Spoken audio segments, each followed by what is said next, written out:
On GameRanks, 10 ways GTA 6 will make huge changes. Starting off with number 10, making buildings enterable is a priority for Rockstar. Fully explorable buildings, the holy grail of open world crime games. It's something Rockstar has always wanted to do. We know because they said as much in a leaked memo from 2012, 2 years before GTA 6 even went into production. In that context, they were thinking about the possibility of making a small town GTA to make the idea viable, but that's not the direction Grand Theft Auto 6 is going in. The only thing Rockstar has officially shown is one trailer and a few screenshots, but from even that, it's hard to believe they'd be able to make 100% of the buildings in Vice City and the surrounding state of Leonida. Yeah, I'm trying to say the word like Florida as much as I can, but it's difficult to believe everything would be enterable. There's a lot of ground to cover here. Still, I think there's a lot of reasons to believe Rockstar will have a lot of buildings you can actually go into in this game. One less than credible source is the son of a Rockstar employee who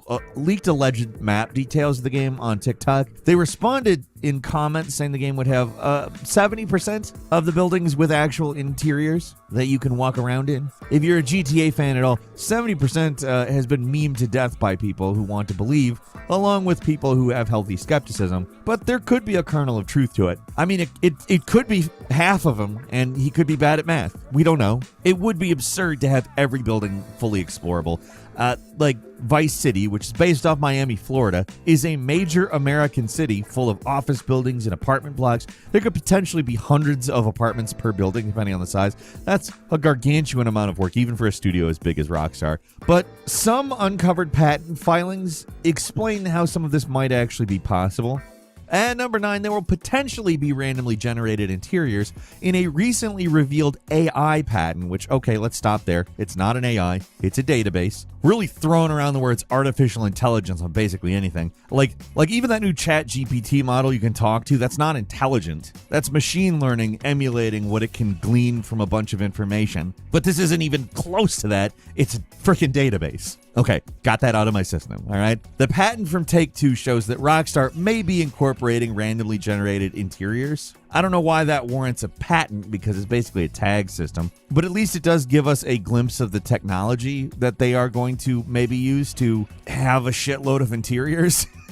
How it works is that the random objects that appear in buildings are given a tag like old, modern, or industrial. Those objects are tied to specific types of locations, and they're probably tied to specific layouts as well. It's a little more complex than just randomly making one of 3 different chairs appear, though. A lot of these features change over time without retaining permanence in the world. They won't just disappear and reset if you enter and exit a house. Like, they may still be in the house, but be in a different place. I don't know. But with a system like this in place, Rockstar could fill out tons of prefab apartments and houses without having to have a designer painstakingly build thousands of mostly samey interiors. There's no way to know if GTA 6 will actually even incorporate anything from this patent, but it would make sense, especially with how this game is expected to greatly expand on robberies as a gameplay mechanic, which we're going to talk about at number 8. Robberies are going to be a major focus, most likely. I am relying on leaks for this entry, so take it with a grain of salt. I mean, take a lot of this list with a grain of salt. We don't know exactly how credible any of these leaks are, and if they're right, stuff is subject to change. Like, it wouldn't be the first time something leaked and a game developer changed everything because of the leak.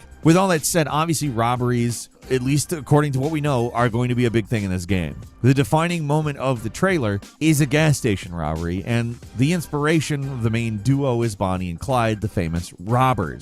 Also, it's not like they have to build them from scratch. Red Dead Redemption 2 had extensive robbery mechanics, and the idea that they could start from there and build on it, it would be very easy for GTA 6 to expand on. If the game's going to offer a lot of opportunities for gas station robberies and breaking and entering, it's going to need a lot of interiors, which would explain the patent. Imagine something like these special side robbery events in Red Dead 2, only the interiors and the events that happen are randomly generated. They could use the random encounter system from Red Dead and expand it out to a full robbery side game where you rob pretty much everything. I'm pretty skeptical the final game is going to include absolutely everything that we're talking about here, but there is a good chance there'll be a lot of repeatable buildings that are enterable and that you can potentially rob.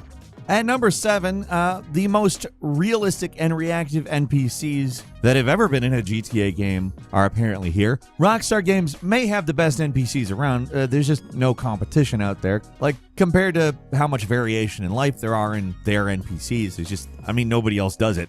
But in the same patent where they talked about the randomized interiors, they also talked about their new and improved NPC AI models. Again, AI is a stretch, and it really always has been, but we also have always called it AI. But this is all part of a much more granular and complex model for animations, where multiple different context actions can be strung together to create unique and believable interactions that don't require full mocapping, like similar to systems to what CD Projekt Red used for Witcher 3 and Cyberpunk 2077. But with a lot more potential to be more naturalistic. If you've seen the trailers, you've seen some stuff from the background NPCs. The part that's really interesting to me is how the NPC AI is going to work, where NPCs will generate responses based on a number of factors. Like if it's raining, they'll perform certain actions and respond in certain ways. It's similar to the other systems mentioned, where they use a complex tagging system and sort various moods and behaviors in order for NPCs to respond to outside stimulus in more realistic and emergent ways. For example, if an NPC starts flipping out or doing something crazy, another NPC might record them with their phone. And it's not a scripted event or anything, it's the NPC procedurally responding to events around them. It sounds really complex, and video game AI has always been one of the toughest nuts to crack for developers, but if anybody can do it, it's obviously Rockstar. And number 6, driving and traffic is getting a makeover.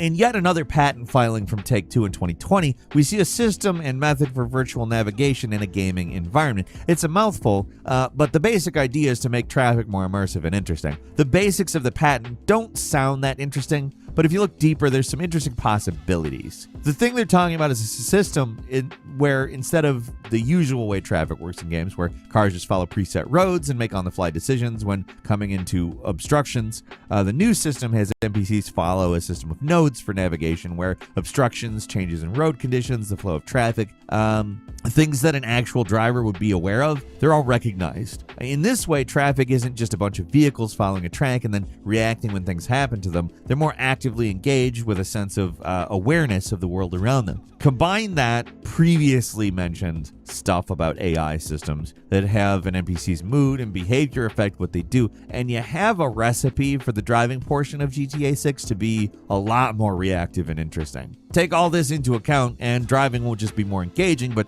police chases could be way more complex.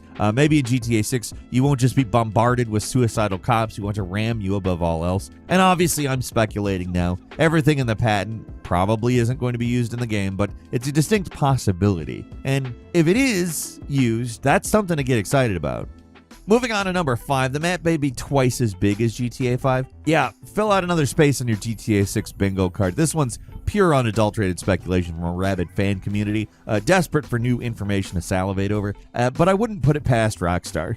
Just from a technical aspect, Red Dead Redemption's 2 map was quite a bit bigger than GTA 5, and that's a game where you're riding a horse, so it takes a lot longer to get around. I think with the expectation of whatever GTA 6's version of online will be, people are going to want more map, and I expect Rockstar to deliver on that. Will it be twice as big? I can't tell you. Who knows? If you're interested, this entire speculation came from the map coordinates on leaked versions of the game. They saw a negative coordinate, and they assumed that there must also be a positive coordinate of the same number, and just extrapolated from there. Keep in mind, this is from the leaked in-development version of the game, so there's no guarantee that the coordinates are, accurate, or even that they match up to anything. They could very well be not units comparable to real-life units at all. But it's also not impossible. The speculators could easily be right, even if the map they've been making for years is probably only broadly accurate to what we'll see in the final game. So, will it be twice as big? Maybe, I don't know. But if I had to make a statement one way or the other, I'd say it's probably going to be bigger. How much bigger? Obviously, Vice City is a major city on the map, and there's going to be extensive wilderness. But will there be other major cities, like in San Andreas? The GTA mapping community seems to think so, for what it's worth. Not to undersell what those guys are doing, but we don't know. And number 4, expect more robust role-playing features. GTA Online is huge, but one of its most popular aspects, role-playing, is totally unofficial. At least, that's the case with the current version of GTA Online. It's possible that Online 2 or GTA 6 Online, or whatever Rockstar is going to call it, will feature built-in role-playing tools that don't require mods to function. If you're not aware, there is an entire sub-community of people who play GTA Online, and rather than engage in multiplayer heists and repeat heists over and over, they role-play as mundane jobs or act like they're in a gang or just hang around and chat while pretending to be someone else. It's your traditional MMO-style role-players, but with more immersive tools that allow players to do a lot more than the standard game. Rockstar started off trying to fight players who were doing this sort of thing, but now they may be embracing them. Back in 2023, Rockstar acquired CFX.RE, the guys who make the popular 5M and Red M role-playing mods for GTA 5 and Red Dead 2. The acquisition strongly implies an interest by Rockstar to incorporate these features into the online version of the game. I doubt they want everything those mods did, like increasing player counts or allowing for custom maps, but the stuff that lets people play as different jobs or get immersed in the world of GTA 6, I could definitely see that as a possibility. A lot of GTA Online's most popular viral moments come from role players, and many of the game's most popular streamers roleplay exclusively, so it only makes sense that Rockstar would try to incorporate this stuff into their next game, just on their own terms. Moving on to number 3, the possibilities of a dual protagonist. Even though it's seen as a given at this point, we don't have official confirmation that GTA 6 will have 2 playable characters. The first trailer mostly focused on Lucia, with only brief glimpses of the second potentially playable character, Jason. That's how little we actually know about the game. We don't even know how many protagonists there are, at least not officially. But at this point, it's pretty common knowledge that the 2 playable characters are Jason and Lucia. With only 2 playable characters down from the 3 in GTA 5, there is a lot of potential here to really flesh out both characters' stories and make them more distinct. The character swapping mechanic in GTA 5 is revolutionary and done in a way that I think is probably better than anybody else has attempted to do it, with maybe the exception of Watch Dogs Legion, but the implementation of that I think is very limiting. I mean, there's some stuff it does that GTA 5 doesn't do, but it doesn't feel very deep, and like it's impossible to have deep stories in the Watch Dogs Legion type multiple.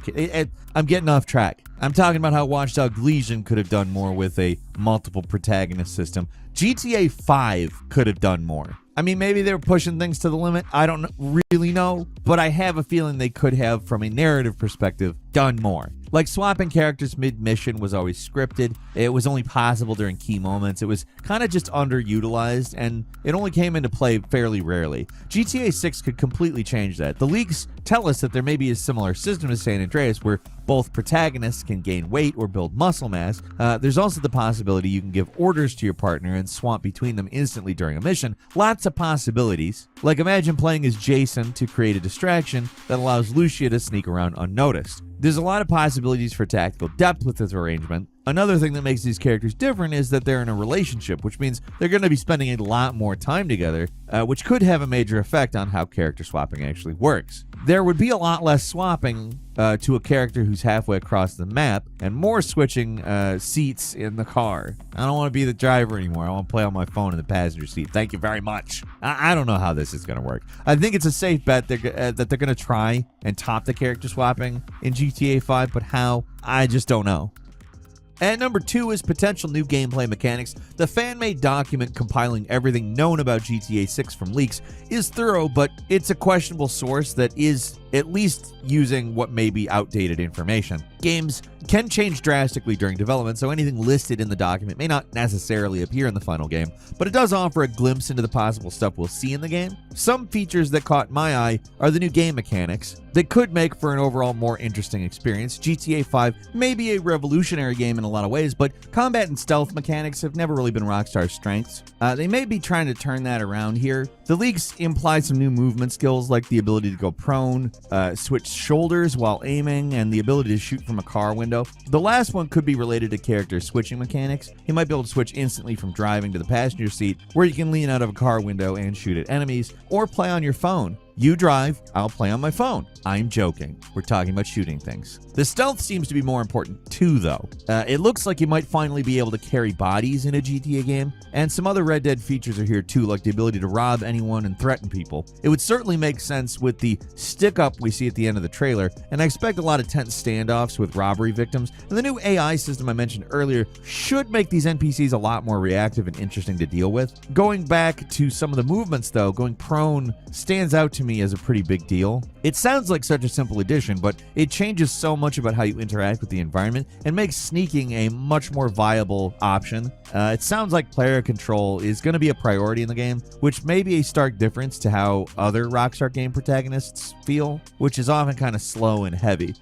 This all comes from a fan-created document, so it all could be BS. Keep that in mind. I hope it's not, though. I would love it if we had a couple of agile protagonists that can sneak around. And finally, at number 1, seamless lobby switching. This could be revolutionary if applied correctly. Anyone who's played GTA Online knows that the game suffers from server issues, among other things. Loading screens in particular have been an endless source of frustration for players, but it looks like Rockstar's trying to make things better in GTA 6. In yet another Take-Two patent filing, Rockstar seems to be creating a system and method for session management in a multiplayer gaming network. There's a lot to unpack with that, but the central idea is to streamline the process of going online and switching between servers to completely eliminate load times. I don't like load times, so I like that. I like the sound of that. In theory, it could allow Rockstar to do things like split up the map into various server zones, allow for larger player counts in a single instance of the map, where driving to certain parts of the map, the player could seamlessly switch to a new server without having to stop and load. At its most basic, this would hopefully make it so players don't have to sit through loading screens to enter certain interiors or switch between offline and online game modes. If things work as intended, then everything will just happen behind the scenes without the player noticing. As with anything that comes with playing games online, there's a whole lot of stuff that can go wrong here. A lot of games have attempted the same thing, like Star Citizen and its server meshing, which, to put it mildly, has problems. They are, to be frank, probably the least of Star Citizen's problems as a whole, but Rockstar isn't without sin here either. Remember how GTA Online went for years with the ridiculously long load times? It was never fixed, and it took a fan to finally pinpoint the problem. These are the guys we're meant to trust here. Like, it was such a simple fix, and they fixed it, and it was just completely, better. I'm not saying it's impossible Rockstar completely revolutionized online multiplayer, but GTA Online is still kind of a mess, even if the load times are a lot better. With all that said, the patent itself is still very interesting, and even if all it does is make loading faster, that's a big step up from what people have had to deal with for years with GTA Online. If it does more, who knows? It may actually be a revolution. Like, comment, and subscribe.